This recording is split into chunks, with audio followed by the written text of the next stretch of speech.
गोष्टीचे नाव आहे शेपूट तुटका कोल्हा. एकदा एका शिकाऱ्याने कोल्ह्याला पकडण्यासाठी जंगलात सापळा लावला.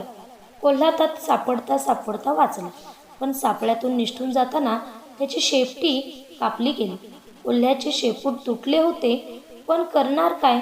नवीन शेपूट तर उगवू शकत नाही. तुटक्या शेपटीने हिंडताना त्याला खूप लाज वाटायची, पण हळूहळू त्याला त्याची सवय झाली. खरे तर कोल्ह्याची जात भारी लबाडीपणा केल्याशिवाय राहणारच नाही. या कोल्ह्याने देखील विचार केला की मी एकटाच शेपूट तुटका आहे, हे काही ठीक नाही. बाकीच्या साऱ्या कोल्ह्यांच्या शेपट्याही तुटक्या असायला हव्यात, मग मला माझ्या तुटक्या शेपटीची लाज वाटणार नाही. त्याने सगळ्या कोल्ह्यांना गोळा केले. शेपूट तुटका कोल्होबा आपल्या बांधवांना समजावून सांगताना म्हणाला, माझ्या बंधूंनो, आपल्याला शेपटीची काय गरज आहे?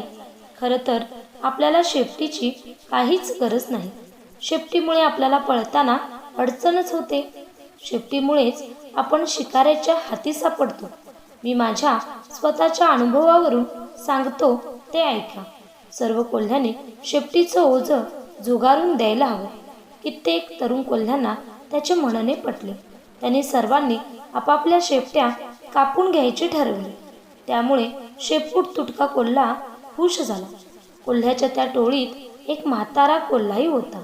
तो सावकाश उभा राहिला आणि सभेत जमलेल्या आपल्या बांधवांना म्हणाला, माझ्या प्रिय बांधवांनो, नव्या नव्या कल्पना बहुधा सर्वांना चांगल्या वाटतात, पण सगळ्या नव्या कल्पना योग्य असतीलच असं नाही. आपली शेपटी ही आपल्याला देवानं जन्मता दिलेली आहे. खरोखरच जर ती निरुपयोगी असती तर देवाने ती आपल्याला दिलीच कशाला असती? देव जे काही करतो ते विचारपूर्वक करतो. या शेपूट तुटक्या कोल्ह्यानं आपल्याला शेपटी कापून टाकायचा सल्ला दिला आहे.